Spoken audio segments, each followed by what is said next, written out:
fact, the majority of inshore saltwater anglers who go out fishing on any given weekend end up catching less fish than they want, most of them getting skunked. And the only reason is because they're fishing in the wrong spot at the wrong time. Well, the great news is we have some new software that literally predicts exactly what day and time of day to fish in your area, and we top it off by actually getting on satellite maps every single Friday morning and showing you exactly where to fish based on real-time trends and weather in your area to catch redfish and speckled trout, snook, and flounder. So if that sounds like something that you like, that you benefit from, come join us in the Salt Strong Insider Club. It is guaranteed to help you catch more fish on your next trip, or you don't pay. Go to saltstrong.com, look up at the top, and you'll see a Join Now button, and join us and the 30,000 other anglers in this amazing club. See you in there soon.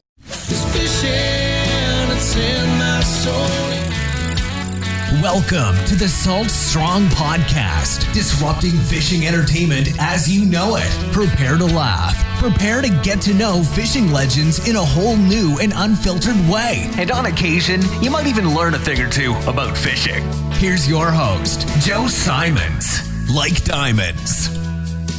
Hello, Salt Strong Nation. Joe Simons, like diamonds. We are back again. This is going to be an interesting one.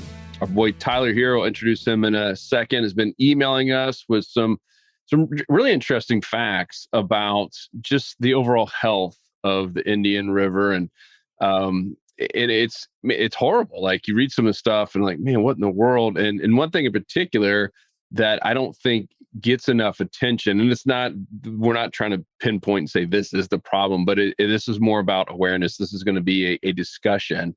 And there is one thing. Actually, let me put this into a question format. What if you discovered that there were 5,000 people? Let's just call it a small business. 5,000 people started a little thing, a cult, whatever you want to call it, and they said, we're going to destroy about 220 million pounds of seagrass in Florida over the next year. And they said that's going to be their mission. We'd all want them put in prison. Like, we'd burn them at the stake. Let's stone them. Like, we'd be pissed. And sadly, that's about the number that manatees are going to eat. And this is not their fault. This is what they were born to do. They eat seagrass. It's part of their diet. And I don't think the average person knows that a manatee in general is consuming about 100 pounds of seagrass, the stuff that, our estuaries rely on, the stuff that we rely on as fishermen, right? To find everything from trout and redfish and snook. I mean, it's kind of been called the liver of our inshore fisheries. And it's dying like crazy, not just over there on the East Coast where we're going to focus today, but really all over the place.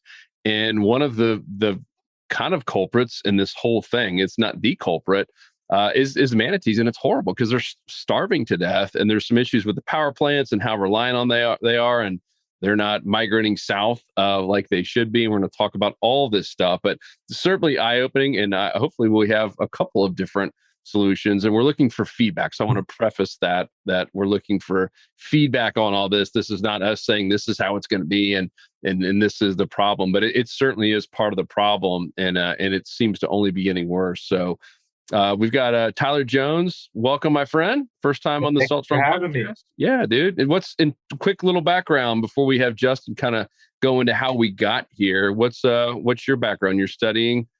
I'm a student up at FSU right now. I'm a history major. I'll be graduating at the end of this month.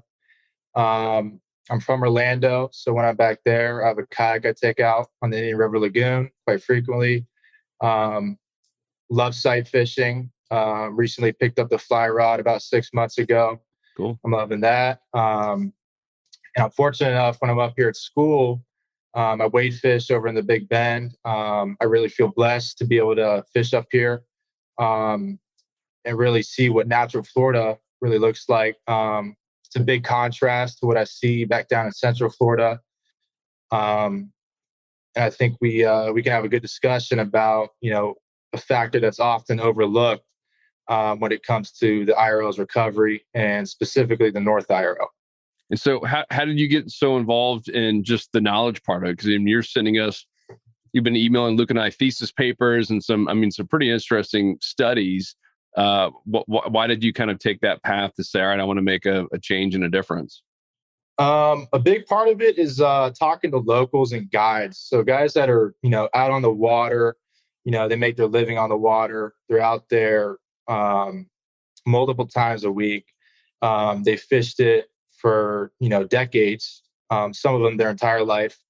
And, they really see, what goes on with the lagoon in its entirety. They don't really skip over anything. And,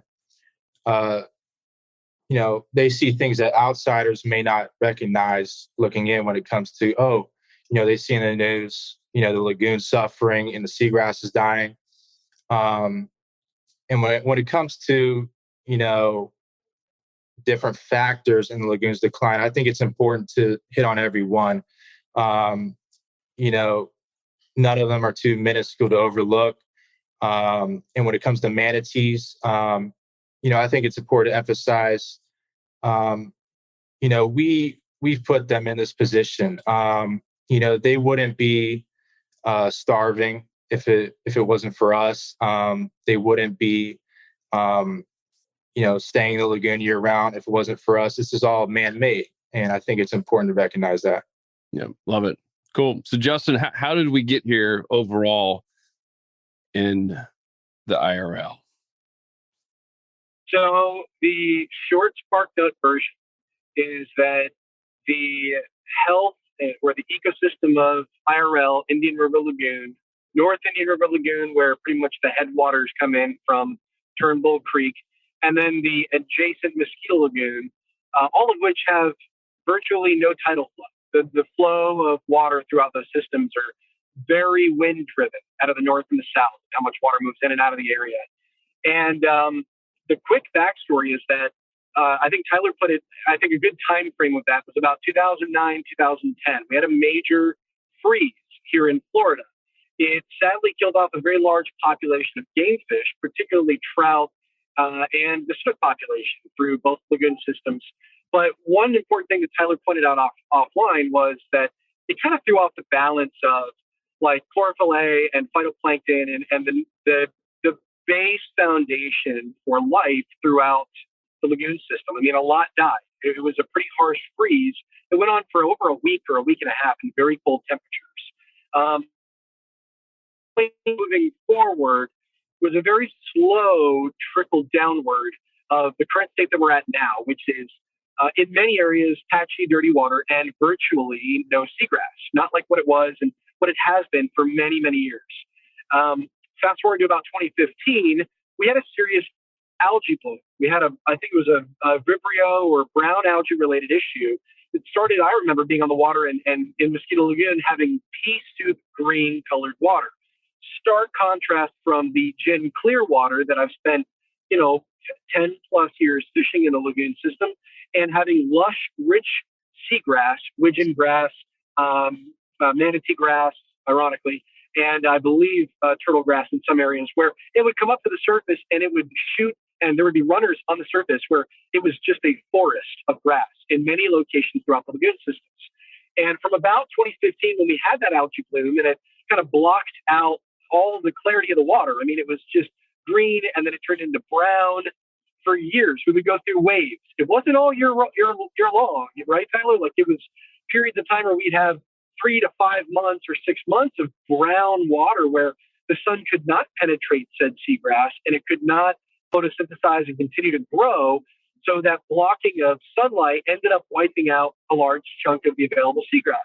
Well, that went on and off, and cycled for a couple of years. We had these algae blooms and the seagrass couldn't filter out all of the algae and the nutrient outflow that we've had, the nutrient input we've had in the lagoon systems. So it kind of compounded to the point where the ecosystem couldn't manage itself. We had an imbalance. Now we're kind of at this point where the wild card thrown into all of this is manatees. And everybody loves manatees. From a public image standpoint, even fishermen. I mean, we're all nature lovers. We love wildlife. And we have a mutual respect for manatees. But one thing that Tyler's going to elaborate on this podcast is how they have grown in size and presence throughout the lagoon system where they otherwise might not have been nearly as abundant in years past. And I've mentioned on previous podcasts that nothing good happens fast in nature. We're talking hundreds or thousands or tens of thousands of years of a system being a certain way. And we as people throwing a wrench into how the lagoon systems normally manage themselves, a period of 10 years is very fast. These changes are very fast, all things considered.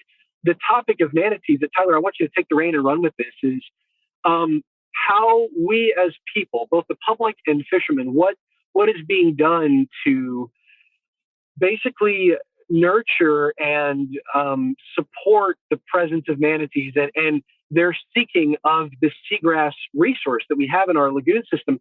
They eat so much of it naturally, but they are now in our backyards in large numbers, eating what virtually isn't available to them. And our means to be able to help offset that is a short-term solution to a long-term problem. And it is the migration patterns of these manatees. I think that I'm going to let you take it away, Tyler. I know that's something that you're looking at very closely and doing research on. It's something that fishermen are talking about amongst ourselves, and it's being brought to discussion by larger parties. And I think it's very important because it's a matter of perspective. And I think you have a good idea of what we could be doing to work towards a solution to all of this. Yeah, for those that don't know, on the east coast of Florida in the 40s through the 70s, we built these power plants, and I believe there's 7 of them currently on the east coast of Florida. And over time, what that's done to the manatees and their natural migration, it's basically artificially extended their range northward. So without these power plants, these animals basically wouldn't be residing year round in the lagoon.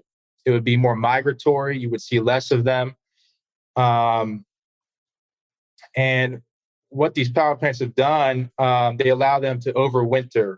So they can stay there the entire year. And instead of migrating back south, they basically stack up at these power plants.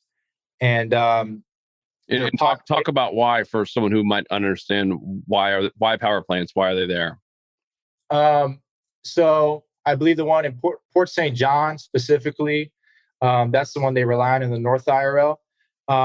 That was originally created to power the space station. And the thing is, every one of them is coming towards the end of their functional life. So all these power plants are going to be going offline in the next 10 to 20 years. And these manatees have become so reliant on them that when they do go offline, they likely won't leave the lagoon. And basically, with these power plants, these animals, they become so reliant on them that these are generations of manatees that don't know anything else than staying in the lagoon year round. And basically, they don't take any pressure off the grass beds, and their populations have gotten to the point where prior to last year's starvation, which I'm sure many people have heard about, we had upwards of 2,000 animals in the lagoon. And, the studies and the research have shown that without these power plants on the East Coast, their winter range will likely be centered around Biscayne Bay and the Southern Everglades. And you may have a few animals venture as far north as Sebastian Inlet during warmer periods in the winter. And, we have natural springs, I believe, up in the St. John's that they utilize. But what the research is finding is that this Atlantic coast manatee population, 90% of them are relying on these power plant outfalls as their means to stay there in the winter. And when we as like humans throw, like Justin said, a wrench, into the ecosystem, and we put something that has that big of an impact in the ecosystem, it has the potential to have significant long-term repercussions. And that's what we've really seen just in the past decade. It took decades to, build up to this. And, these animals basically, when these power plants go offline, they don't know how to migrate on their own. These are generations of animals. They know nothing else. So when these power plants go offline, for those that don't know, manatees can't survive extreme cold temps during the winter. So those that are in the lagoon currently, they will die of cold stress once these power plants inevitably get shut down in the near future. And I guess that was what I was going with, is they're putting out some type of warmth, some discharge that's, heating up the water and keeping them there. But I mean, it almost sounds like the rate they have to eat to survive and the rate that we're losing seagrass. I mean, there's not going to be that many that make it 10, 20 years is what's really sad. Yeah, let me clarify something too, because I don't think it's been hit dead on. That this is what really surprised me to the actual impact of manatees. As Joe mentioned, 100 pounds, they eat 100 pounds, but that's 100 pounds per day. And that's a line. So when you're talking about 2,000 manatees being in a part of the lagoon and 2,000 more that naturally would be there, that's over 200,000 pounds of grass that's being eaten per day. That is a significant amount of grass. And so I just want to make sure, like, that math is what just kind of wowed me to the amount of impact that these animals that we all love, but the amount of impact these animals might have to an estuary. And there's, just so you guys all, there approximately, there's not a final census on this, but let's just say somewhere around 6,000 total manatees, and that's for that 219 million pounds. So just did 6,000 times 100 pounds a day times 360, because they're doing this every day. They don't take weekends off. They don't go on diets. I mean, unfortunately, they kind of are now, but I mean, it's a crazy amount. So what's being done? We clearly as humans have screwed this up, right? We've taken an animal that is kind of beloved, and I mean, it's on. People have manatee mailboxes and T-shirts, and right, everyone, Justin, your point, loves manatees. Even when we're fishing, like, oh man, look, it's a manatee. We take our phone out. The kids love it. They are beloved animals. We've done this. We've basically stopped them naturally from migrating to warmer waters. If you're following the process here, we're keeping them now in areas that they don't belong, and now have run out of food because of other reasons that are mostly man-made.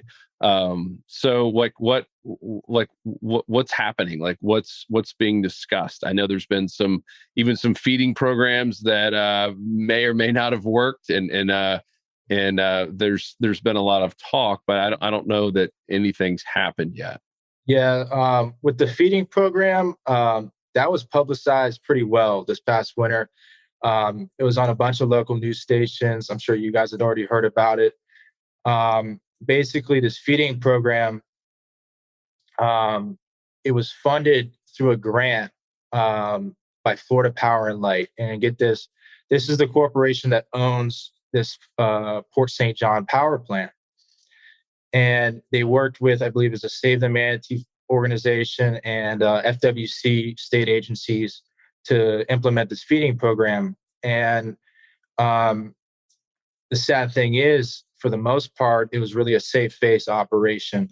To a degree, it was a publicity stunt because, we have, after last year's starvation event, we had over 2,000 animals prior, and we have, somewhere in the ballpark of around 1,000 animals that were at the power plant this past winter. These agencies, they were putting maybe enough lettuce into the water to feed roughly 40 to 50 animals. And you have nearly 1,000 animals there, and the rest of them continue to starve. So really, it's sad to a degree that they would go out there, and act like they're doing a good thing for the animals, right? And the majority of the animals didn't even touch the food that they put in the water.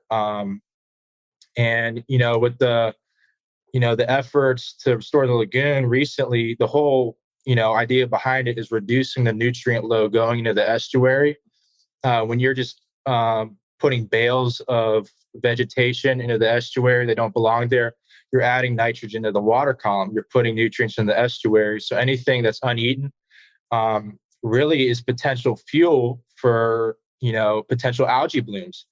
And when it comes to the animals themselves, the ironic thing is that all this is doing is teaching them to be more reliant on humans and more reliant on that power plant.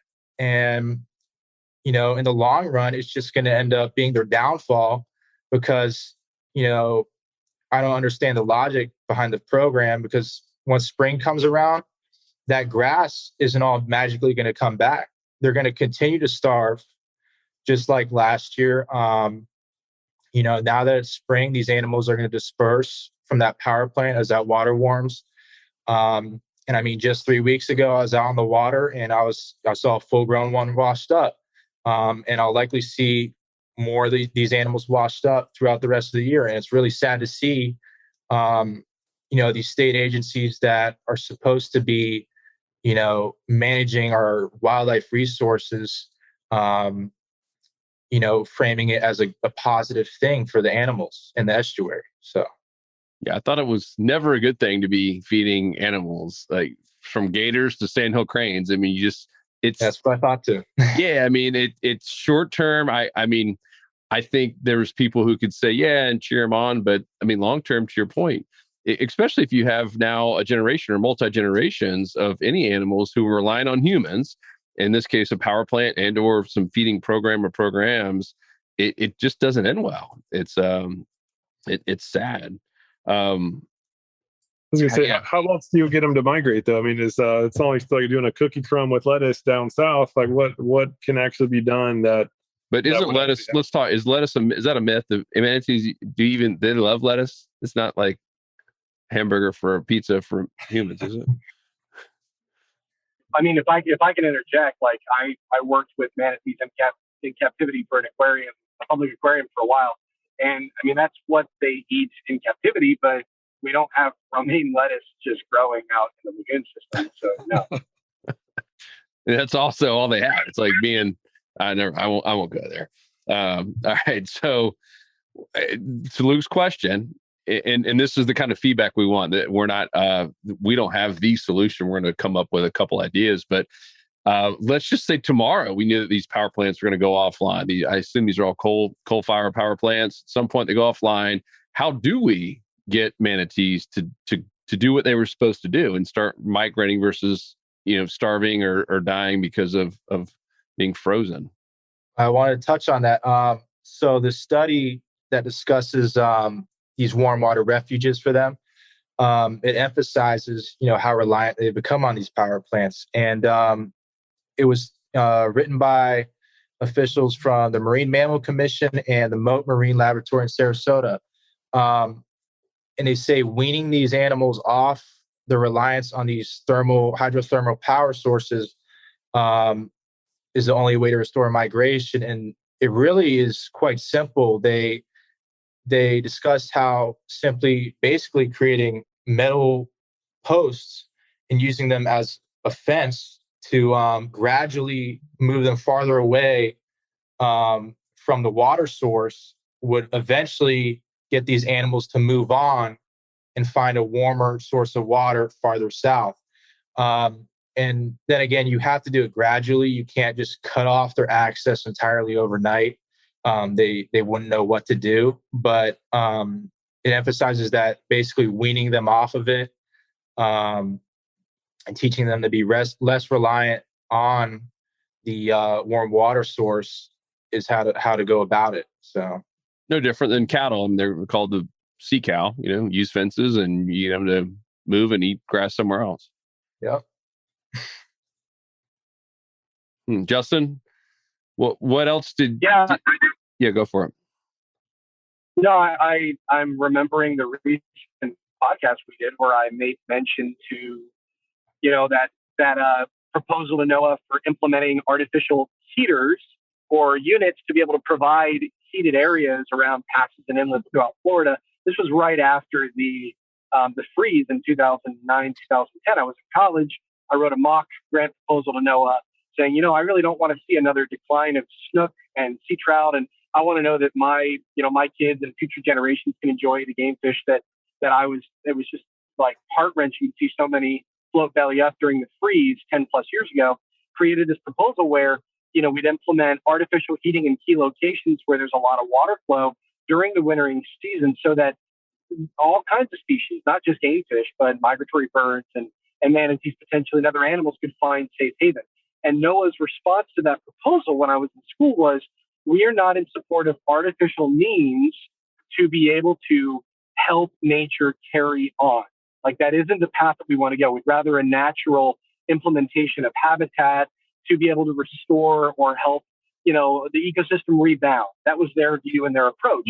And essentially what's happening with these power plants is just that. It's an artificial means of allowing life to carry on in a manner that it naturally wouldn't do otherwise. If we didn't have the power plants and we'd have this wintering period, you're right, Tyler, like they would likely figure a way to say we need to venture on and hopefully resort back to their natural means of migration during that time of the year.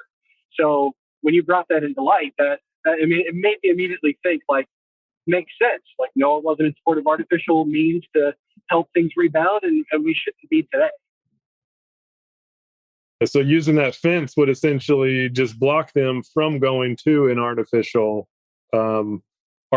created warm zone that just is already there. So interesting.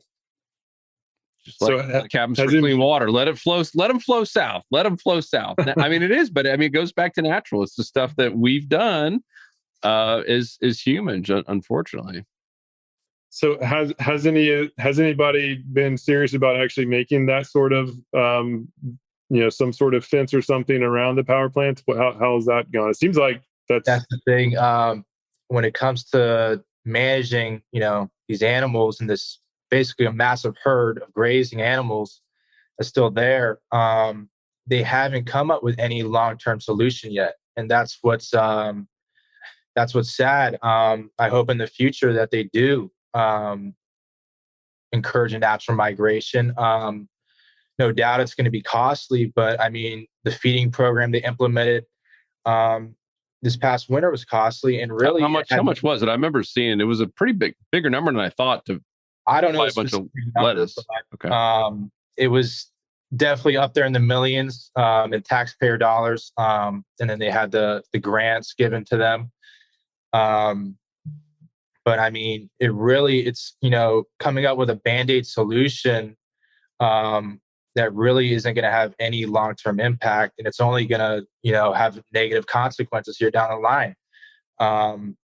So I think them trying to go back to the drawing board and come up with real hard solutions, and this goes for all of the lagoons issues. The North IRL, the issues it's facing, with these animals, with the nutrient loading, it's totally different than that of the South IRL. It's really, the North IRL, which is basically from Sebastian to Ponce Inlet. You have the Banana River there. You have the Mosquito Lagoon, the North Indian River up by Turnbull Creek, Titusville. It's really an ecosystem within an ecosystem, and there's no tidal flow, and it's just like the issues it has are so much different than that of other portions of the lagoon. And I think, and we haven't really had any advocacy like they've had down south, for the southern portion of the lagoon, Pine Island Sound on the Gulf Coast, the Everglades. We don't really have a major advocacy voice when it comes to that. Yes, there's some groups that are working on major restoration projects and research to monitor all these factors. But I think moving forward, it's definitely important, and we should really try to envision, getting a group together that works to implement real functional solutions towards bettering, both the welfare of these animals and, restoring the health of the lagoon. So where's all that extra tax money going? I'm not 100% sure. There's been a lot of talk lately about audits when it comes to how this restoration money, when it comes to lagoon restoration, these programs. And I do believe to some degree there needs to be more transparency when it comes at the county and local level. That's definitely an issue I think we run into on the east coast of Central Florida when it comes to how these dollars are being spent and if they're being spent on, logical solutions. Justin, do you know? I mean, I saw some stat. I mean, it was tens of millions of dollars, that was in this fund, and I have not really heard of how it was deployed. No, I'm not sure either. Kind of in the gray on that. Okay, I believe my friend Peter Deeks is a little bit closer to that, and I have to get him on to discuss. See where that's going. Well, cool. And what else? Anything else in terms of potential solutions? And I mean, part of it is growing seagrass, right? But that's even having a problem. What are your thoughts there, Tyler and Justin as well, on what? Because it's not just the manatees eating it. Even the stuff that we're planting, even if manatees are kept out, seems to not be doing that well. When it comes to the grass growth in the North IRL, I think it's important to recognize, I think it was the Marine Resources Council. They do a report card nearly annually on the health of the lagoon and, the different portions of it. And just this year, what they're recognizing, we had cleaner water for the most part in the North IRL. Banana, you could see 6-7 feet down almost the entire year. The North IRL had relatively clear water. Mosquitoes was improved over the past year. But what they're seeing is that the habitat, which to them, the major indicator is seagrass, the habitat isn't recovering. It isn't coming back like it should. Because when you have clear water, and it looks like clean water, that grass is supposed to be able to regrow. So they're just getting to the point where they're recognizing, there may be other factors that need to be taken into account when it comes to this seagrass's recovery. What else is hindering it? I believe they test on the state panels for water quality testing. They're testing for nitrogen, phosphorus, and I believe chlorophyll's on there. And in that report card, they talked about they think they needed to be expanded to where they're testing for herbicides, fertilizers going into the water. I do believe herbicides can play a big role in seagrass die-offs. Basically, it's glyphosate. It's almost like spraying Roundup in the water. It's meant for invasive aquatic plants, but it doesn't discriminate from what plants it kills in the water. And I believe Brevard just this past year, they increased their spending on spraying. So I do believe that's another large factor that needs to be taken into account.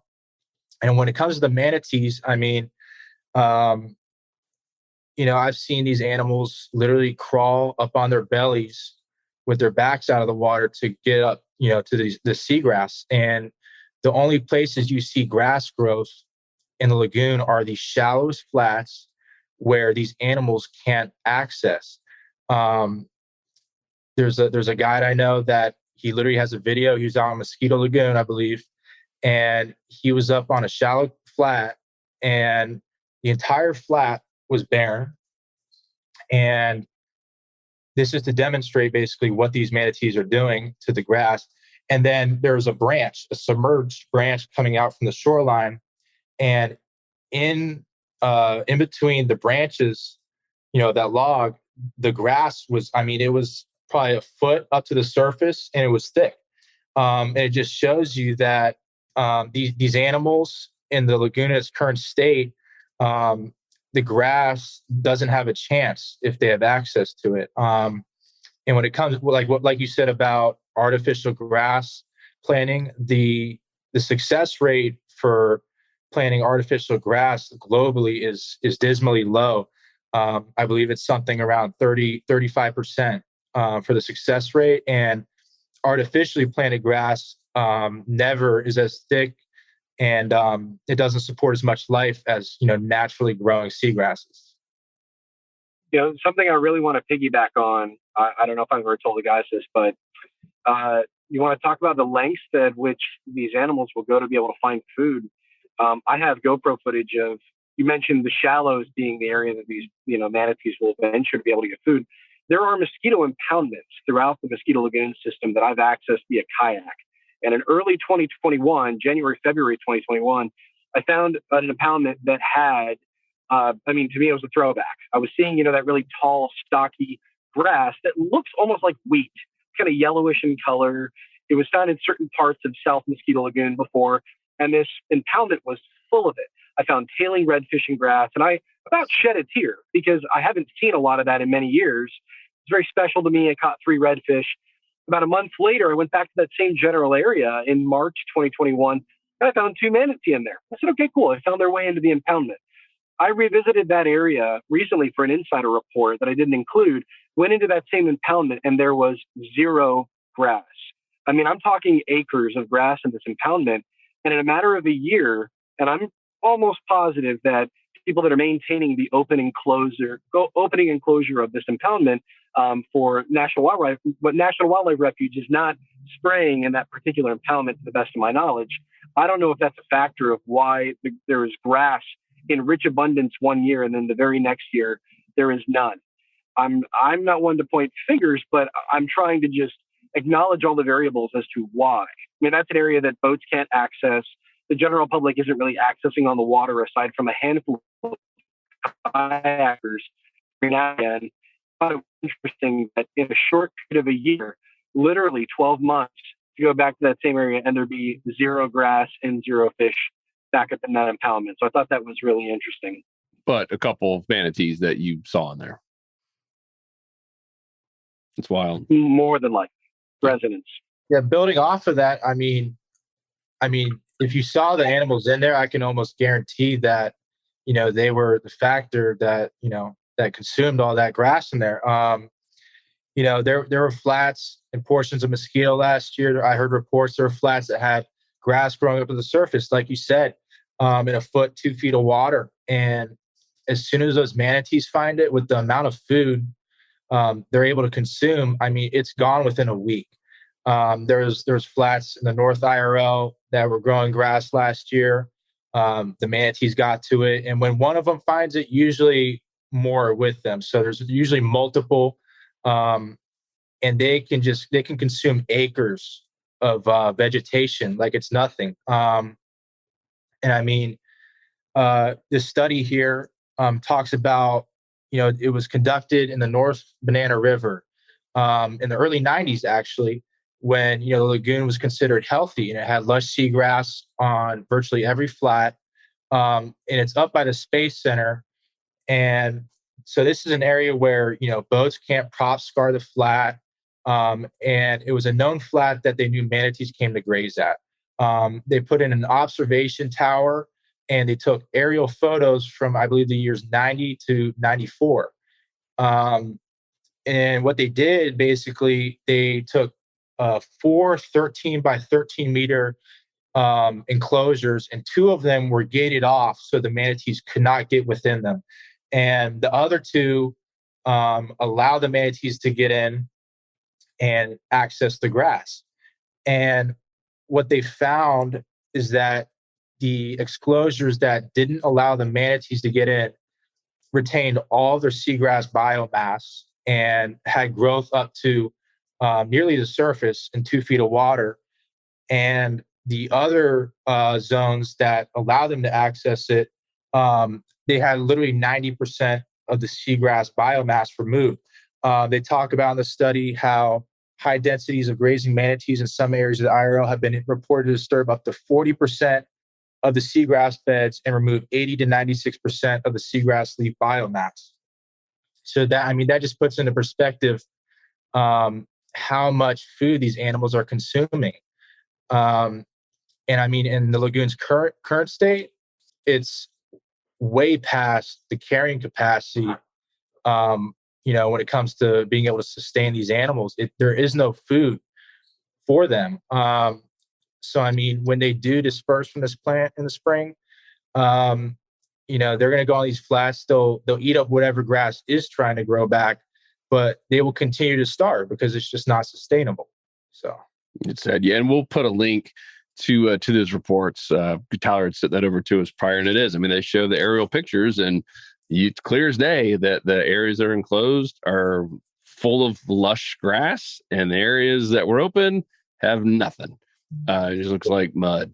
I'll just throw this out too, just so it doesn't seem like we're just totally targeting manatees. But I've seen a very a shockingly bad decline in seagrass here in around St. Pete, Florida, in Tampa Bay, and I haven't seen any uptick in manatees. So a lot of the issues are actual water related, and the manatees are just in this case just certainly not helping the situation. It seems like the biggest issue over there in Mosquito Lagoon and IRL is just the fact that they're kept there, and it sounds like actually normally they're not even north of Sebastian. So most of the really all of the Mosquito Lagoon and all North Indian River, the fact that any are there is not natural. And how many were in those studies? It was like over 1,000, right? So prior to this mass starvation, which I'm sure many people have heard about, was publicized. It's how they've gotten so much attention in the past couple of years. Last year they had over 1,000 manatees die statewide, and over half of those were in Brevard. But prior to starvation, we had upwards of 2,000 animals. So they're consuming roughly, 300,000 pounds of seagrass per day. And, I don't care, what anybody says, those aren't natural numbers. They would not be, the lagoon can't sustain that many massive grazing animals over time. So, inevitably they were going to have some negative impact at some point. And then, once all that, once the water quality declined and, the grass died off, for the most part, these animals have just been left to starve, and, their behavior, they're programmed in such a way where they're not going to leave until they're all gone, basically. So, that's just the sad state of affairs that, we're looking at in the North Indian River Lagoon. Yeah, it's sad. Well, man, I'm really glad you've been emailing us all this. It's, I love, and if anyone has studies on anything, I mean, the seagrass stuff it's definitely at the top of our list of just issues that we want to be involved in and find ways to solve. To Luke's point, the manatees aren't the problem. Well, I guess they are, but it's almost like we set a forest fire as humans, and the manatees are just dry season, which is natural, right? I mean, it's dry season sucks for forest fires. There's no rain come down, and it's so unfortunate that they're the ones suffering for basically things that we've done. And I don't know that there is a quick and fast solution. It's clearly not spending tens of millions to feed them lettuce. I don't think that really solves the longer term problem. But we'd love to hear from you guys. So, in the comment section, comment away. We as long as you guys keep it friendly and peaceful, and we don't have anyone trying to take things too far, we'll keep it up there. And we'd love to hear from you. Love to hear of any solutions or studies that have worked in other places, because this is going to be a continued conversation, a continued topic for sure, and certainly just the lagoon in general will be a topic on just how to get things back to maybe not to the 1930s or 40s or whenever it was in its prime, but even just back to 20, 30 years ago. I mean, it's crazy how much has happened in just a couple of decades. And then, I mean, we'll be talking more about St. Pete too. I mean, Luke has mentioned as he lives there and has for quite a few years, and just watching this, not even like a slow, gradual. It's been happening pretty fast, and yet very few people are talking about it over there. So, going to continue to raise awareness, and but ultimately try to come up with solutions. Awareness is great; it only helps, but at some point we got to come up with some solutions. So, Tyler, thank you so much for coming on and sharing. Justin, thank you. I know you're in your vehicle still. hopefully getting close to home. Cool. Anything else, Justin, Luke, Tyler? No, thank you so much for having me. I appreciate it. Absolutely. Justin, thank you as always. Lukey, thank you. And please do leave us comments. If you're watching this on the YouTube, you can leave a comment there. But the best way for it to reach us is to go to saltstrong.com. In the fishing tips section, you'll see this post. And at the very bottom, there's a place to leave a comment. We would love to hear from you. Otherwise, we'll talk to you on the next episode. Peace. We out. Whoop, whoop. 'Cause fishing, it's in my soul. It was pain.